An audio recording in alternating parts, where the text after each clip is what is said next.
Hello guys, সিপিসিআর। তো আপনাদের মধ্যে অনেকেই আছেন যারা গেমস ভালোবেসে থাকেন, আর সেজন্য আপনি স্টিমে অথবা এপিকে গেমস দেখছেন। তো সেক্ষেত্রে আপনাদের জন্য সুখবর, কেননা চলে এসেছে হলিডে সিজন, আর এখানে অনেক আকর্ষণীয় প্রাইসে এই গেমসগুলো বিক্রি হবে, অনেক পপুলার টাইটেল। তবে আপনারা তার ধার ধারবেন না, কেননা অনেক গেমস আপনি ফ্রি পেয়ে যাবেন, অর্থাৎ ভালো টাইটেল এই কয়েকদিনের মধ্যে। তাই অবশ্যই আপনারা চেক আউট করতে ভুলবেন না এপিকের ফ্রি গেমস লাইব্রেরি। অ্যান্ড আজকে যখন আমি শ্যুট করছি, তো তখন একটা আজকের জন্য 21 তারিখের জন্য একটা গেমস অ্যাভেলেবেল, সেটি হচ্ছে উলফ ইনস্টিং এর মতো গেমস। অ্যান্ড প্রতিনিয়ত গেমস আসতে থাকবে এই কয়েকটা দিন। তো অবশ্যই চোখ রাখবেন এপিকের ওয়েবসাইটে। অবশ্যই আপনারা ভালো ভালো গেম পেতে চলেছেন, তাও আবার ফ্রি অফ কস্ট। আর এই ভালো নিউজ দিয়েই শুরু করতে চাই আজকের tech news. And hello WhatsApp guys, CPCR and you are watching PC tech BD and it's news time. So let's jump into the next story. তারপরের যে নিউজটি আসছে সেটি স্যামসাংকে কেন্দ্র করে, কেননা তারা ডেভেলপ করতে যাচ্ছে industry first 12 nanometre class DDR5 DRAM, যার স্পিড আপ টু 7.2 Gbps, যা আসলেই ফ্রিকিং অসাম হতে চলেছে। আর এটা কেন আনা হয়েছে, এটি Ryzen 7000 সিরিজের যে DDR5 এর মেমোরি সাপোর্ট আছে সেটিকেই ত্বরান্বিত করার জন্য এটিকে নিয়ে আসা হয়েছে up to 7.2 Gbps। Sounds good. আর তাছাড়াও স্যামসাং আরো কিছু বিষয়, অর্থাৎ 3D NAND এর প্রাইস খানিকটা বাড়িয়ে দেবে ফলোইং টু YMTCর ব্ল্যাক লিস্টিং এর কারণে। আর এই যে YMTC যে চাইনিজ বেস কোম্পানিটি আছে যারা DRAM বা 3D NAND তৈরি করে থাকে, তো তাদের উপর একটু স্যাংশন লেগে গেছে। তাই ডিমান্ড পূরণ করার জন্য স্যামসাং এবার তাদের খেলা দেখাতে পারে অ্যাকর্ডিং টু ডিজিটাইমের রিপোর্ট থেকে। তারপরের যে নিউজটি আসছে সেটি AMD কে কেন্দ্র করে, কেননা তাদের যে Ryzen 5 7600X এর মতো মোটামুটি একটা পাওয়ারফুল CPU, এটি প্রায় $300 লঞ্চ হয়ে গেছিল। তবে এখন অফার মিলিয়ে এটা নেমে এসেছে $238 বা $39, যা অবশ্যই একটা ভালো ডিল হতেই পারে। তবে এটি আমাদের দেশে না, তবে হ্যাঁ বাংলাদেশে কমলেও একটু মানুষ ট্রাই করে দেখতে পারতো। তবে সেটিও অতটাও ভ্যালুয়েবল না, কেননা DDR5 এবং যে নতুন মাদারবোর্ডগুলো এসেছে ওগুলোর খুব প্রাইস বেশি। বাই দ্য ওয়ে 5000 সিরিজের যে সিপিইউগুলোর প্রাইস আছে, তো সেটি মোটামুটি এগ্রেসিভ বলা যেতেই পারে। আর তার সাথে তারা আরেকটা জিনিস ক্লিয়ার করে দিয়েছে যে তাদের আপকামিং যে Ryzen 7000 সিরিজের নন এক্স সিপিইউগুলো আসতে পারে, সেগুলোর স্পেক আপাতত কনফার্মই বলা যেতে পারে অ্যাকর্ডিং টু লিক। আর হ্যাঁ, এখানে 3টা CPU স্পটেড করা গেছে, অলমোস্ট সবগুলোই ঠিকঠাক আছে। স্পেসিফিকেশন, ক্লক কিছুটা ডাউন, আর TDP। আর প্রাইস তো অবশ্যই কম থাকবে। তবে এখানে বিষয় হচ্ছে $230 তারা লঞ্চ করতে পারে, আর $8 বাড়িয়ে আপনি এক্সপেরিয়েন্ট কিনতে পারেন, তো সেটিও দেখার বিষয়। তারপরের যে নিউজটি আসছে সেটি আরও ইন্টারেস্টিং এবং ইনক্রেডিবল বলতে পারেন, কেননা Core i9-13900H X24 কোরের যে সিপিইউটি হবে ল্যাপটপসের জন্য, তো সেক্ষেত্রে এখানে যে স্কোর এসেছে আসলে মাইন্ড বগলিং করে দেওয়ার মতো। কেননা এখানে Core i7-13700K এর মতো সিপিইউকে, আমি ডেস্কটপ মনস্টার একটা সিপিইউর কথা বলছি, তো সেটিকে বিট করে দিয়েছে Geekbench 10 can you imagine that, যে বর্তমান সময়ের ল্যাপটপ কতটা পাওয়ারফুল হতে চলেছে। 24 কোর এবং 32 থ্রেডের সাথে আসতে পারে এই সিপিইউটি। আর এর যে কোর ক্লক, এটা ম্যাসিভ স্কোরে যেতে পারে আপ টু 5.34 GHz বা 5.5 GHz আপনি ট্রিক করে নিয়ে যেতেই পারেন, যা আসলেই একটা বিশাল ব্যাপার।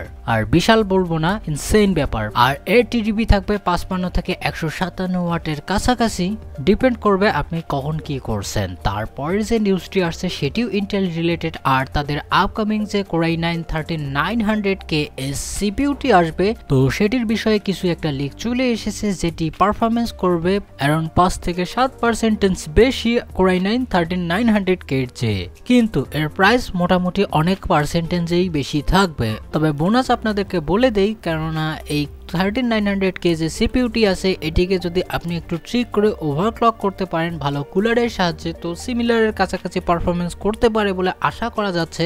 তবে হ্যাঁ, এই সিপিইউটি তো অবশ্যই স্পেশাল হবে ইন্টেলের জন্য, কেননা out of the box 6 GHz কে সমর্থন করবে। তবে আর একটা নিউজ আছে, সেটা আমি একটু পরেই বলছি। ইন্টেল রিলেটেড, এই সিপিইউ রিলেটেড। তারপরের যে নিউজটি আসছে সেটি গিগাবাইটকে কেন্দ্র করে তাদের একটা 4K ভালো মানের মনিটর অর্থাৎ তাদের M28U 4K মনিটরটি শুধুমাত্র বিক্রি হচ্ছে $450, আর এটা গেমিংও বটে, অর্থাৎ 144 হার্জের রিফ্রেশ রেট আপনি পেয়ে যাবেন। আর আপনি যদি একজন কন্টেন্ট ক্রিয়েটর হয়ে থাকেন তো আপনাদের জন্য কোনো টেনশন নেই, ভালো মানের কাজ এখানে করতে পারবেন। অ্যান্ড দি আদার হ্যান্ড বাংলাদেশে যদি সিমিলার ক্যাটাগরির মনিটর আমি দেখি তাও আবার 1440p রেজুলেশনে, তো সেক্ষেত্রে এর প্রাইস এর থেকেও বেশি হয়ে যায়। আর বাইরের দেশের মনিটরের প্রাইস অনেক কম অ্যাকর্ডিং টু নামি দামি e commerce website. Speaking about website, অবশ্যই বলতে হবে টুইটারের কথা। আর ইলন মাস্ক বর্তমান সময়ের জন্য টুইটারের সিইও আছে, কিন্তু তার এতগুলো কর্মকাণ্ডতেই মানুষ একটু হাঁপিয়ে উঠেছে। আসলে তিনি কি করতে যাচ্ছেন অলমোস্ট সবাই কনফিউজ হওয়ার ফলে নিজেই একটা বিষয় ক্লিয়ার করেছেন যে তাকে সিইও পদ থেকে নিচে নেমে যেতে হবে, অর্থাৎ স্টেপ ডাউন করতে হবে। তবে হ্যাঁ, ততদিন পর্যন্ত তিনি থাকবেন যতদিন না একজন নতুন এবং ভালো মানের সিইও তিনি না পান।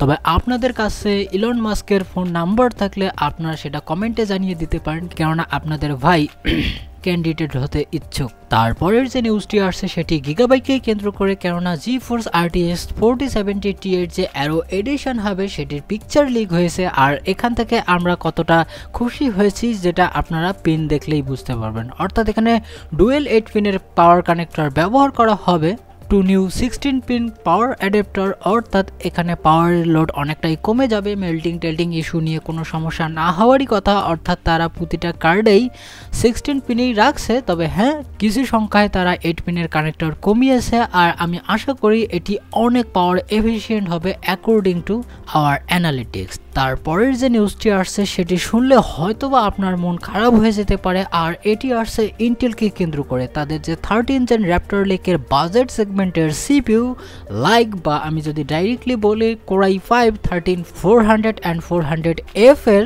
আমরা অলরেডি এর লিক স্পেসিফিকেশন অনেক কিছুই দেখে ফেলেছি। তবে এবার চলে এসেছে এর প্রাইস, এটার প্রাইস কিরকমটা হতে পারে।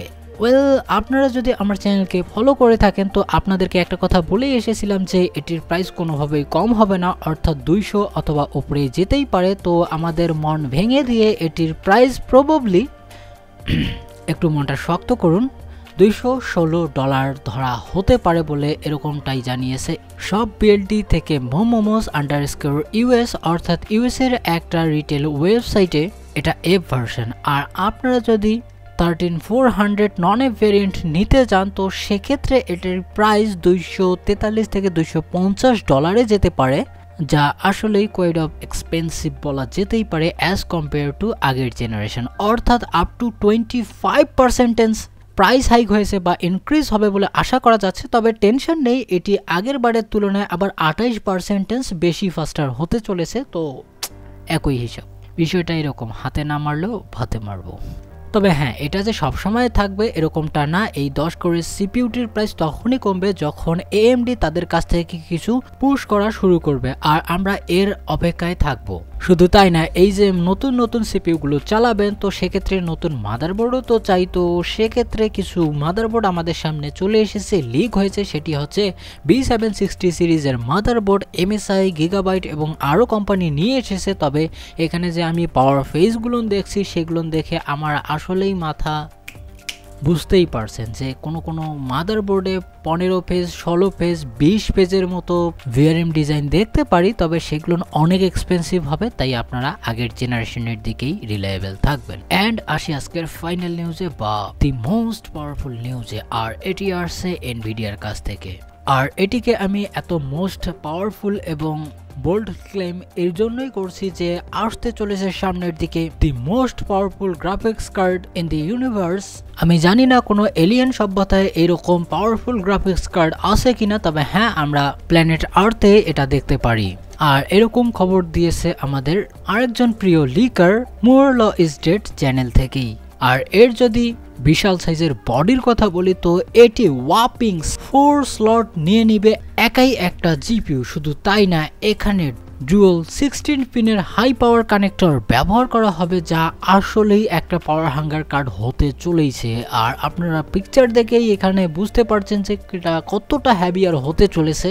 আর এটা AD102 ইনসেন লেভেলের বা অল ফ্যাট ডাইকে ব্যবহার করবে, অর্থাৎ AD102-450 and GDDR6X এর বেস্ট পসিবল মেমোরি ক্যাপাসিটির সাথে, অর্থাৎ ওয়াফিং 48 জিবির VRM আমরা এখানে দেখতে পারবো। আর এটির ব্যাচ হতে পারে আর একটা টাইটান RTX।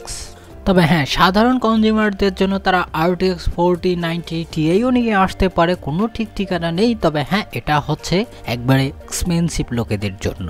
আমার মনে হচ্ছে যে এই লিকটি যদি সত্য হয় তো এর যে হ্যাভিয়ার এবং বিগেস্ট গ্রাফিক্স কার্ড পৃথিবীতে এর আগে হয়েছে কিনা অবশ্যই সন্দেহের খাতায় থাকবে কনফার্ম হয়ে। এত বড় কার্ড।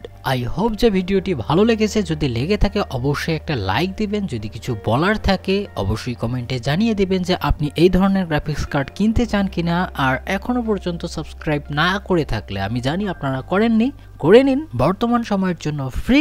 ভালো থাকবেন, সুস্থ থাকবেন, দেখা হবে নেক্সট ভিডিওতে। Bye bye.